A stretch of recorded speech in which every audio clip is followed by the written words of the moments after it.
Right, I'm here today with Jay, who had his house stolen off him the other day. Right, tell everyone what happened then, Jay. Well, basically, I've been in speaking to the mortgage company, etc., via letters. I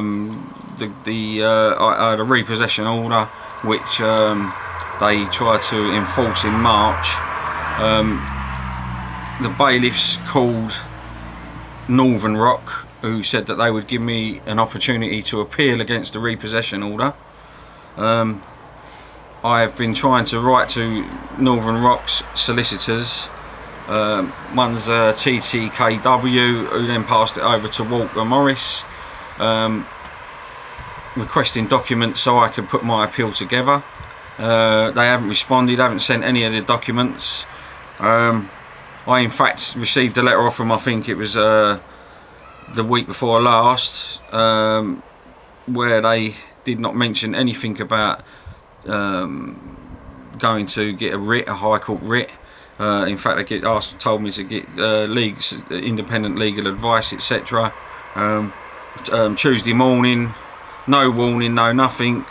I hear my dogs barking in my house and someone shouting out, "Hello, hello, hello." I've gone out there in a pair of shorts, and there's about 5 or 6, well, I don't know what you call them really, meatheads, steroid nuts, with all spots everywhere, you know, and droopy tits, and basically called the police. I called the police because the police weren't in attendance, so trying to stall them a bit so that I could get other people there to help me with the documentation, etc. Which the police arrived, and I asked them to make sure there was no breach of the peace.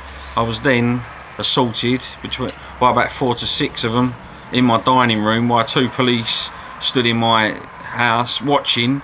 I'm covered in bruises. I've been and had a doctor's report done. The police logged down all the injuries I had, and I've got all photographs and everything of bruises all over me. And while I was laying on the floor with all these goons on top of me, I was asking the police I was saying to them that they're assaulting me, you should stop this, they're arresting. And the police did absolutely nothing about it.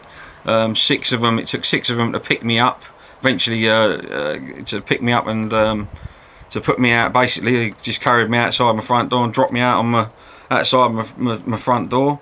Then they wouldn't let me anywhere near the house. As you can see on the other videos, I was right up the driveway, so a good 200-300 foot away from my house.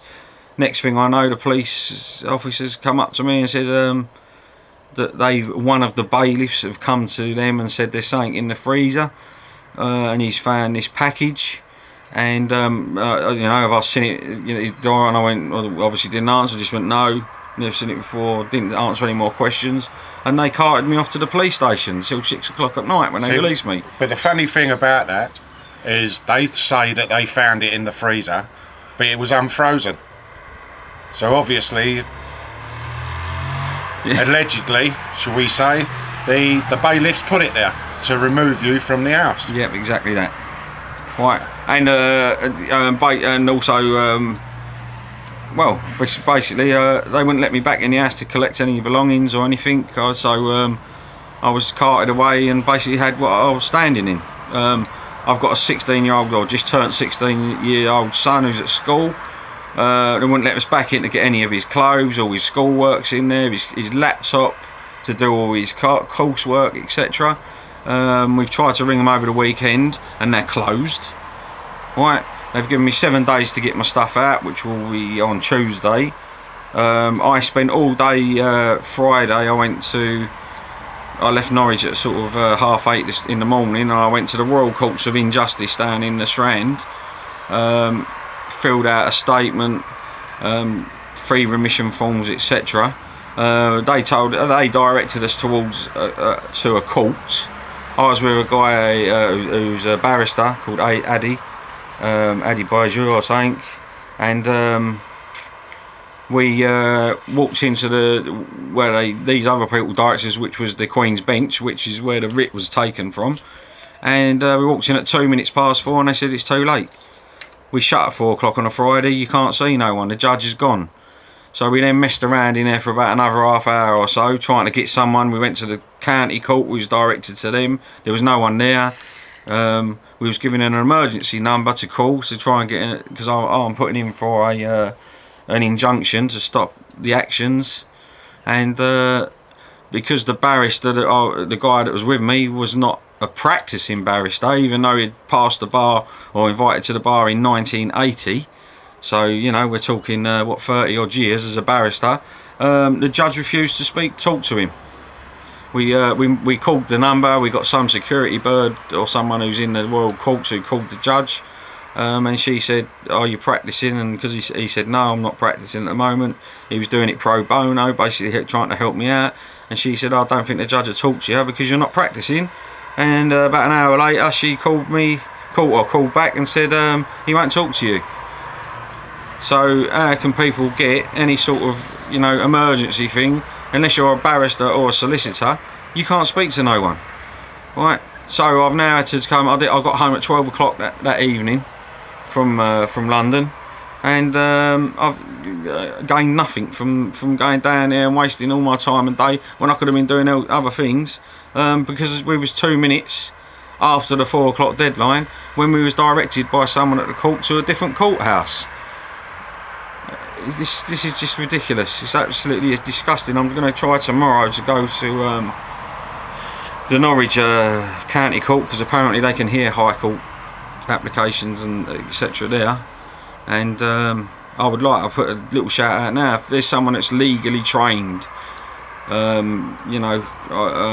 legally trained, someone who knows what they're talking about, that can come in there with me.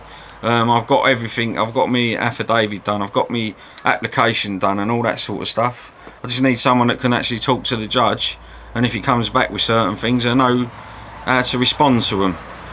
Because Tuesday, they'll be doing what they did with Tom Crawford, basically taking all the stuff out of my house and robbing half of it, and pretending that they haven't got it, and you know, all my jewellery is it, you know. And I'd like to also add that my wife passed away recently, or a few years ago, with a brain tumour, and you know, all her stuff's in there, all her jewellery, all her clothing, you know, and all the stuff that my kids have got of hers.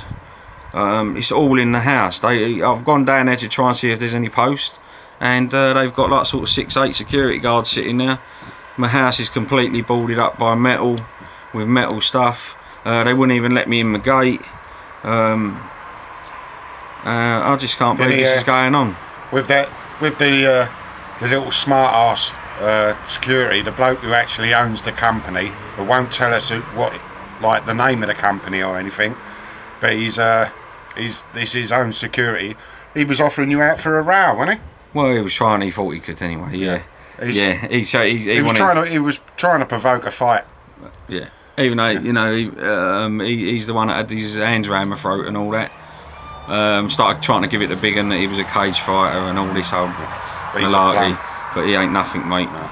He's the one that had spots all around the back of his neck just to try and make himself look a bit bigger. He goes around steroiding himself up. Do you know what I mean? I don't need no steroids, mate, let me tell you.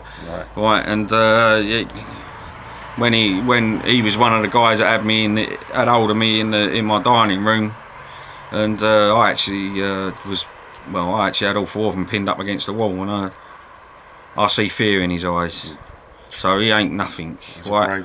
Yeah. He's an unbrave man, shall we say? Well, he's brave when he's in numbers, and when there's police around. Yeah. And he tried to say to me, "I'll come and we'll sort it out now." When he had all his mates still there, the people that I think were working for him, they all had their cameras running. Yeah. Right, and he was trying to go, you know, so we'd have a little straightener. And we all know how it works. They instigate it. You come out on top, they ring the police. Yeah. Right, so they was basically trying to get me arrested again. Yeah. Right, and so I haven't been anywhere near the place anymore. They're all sitting down here with marquees and basically having a party on your property. On my property, and also it's going to be on my money as well, because my house has actually got equity.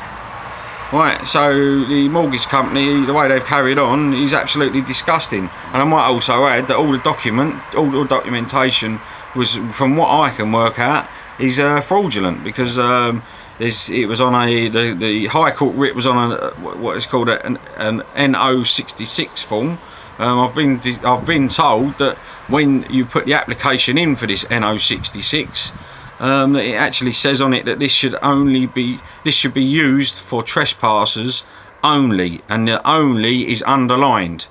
Now, as of still today, I am on the land registry and registered as the registered keeper and owner of that property. So the writ that they used was the wrong writ. As far as I understand, I may be wrong, but I've been informed that that's what it is.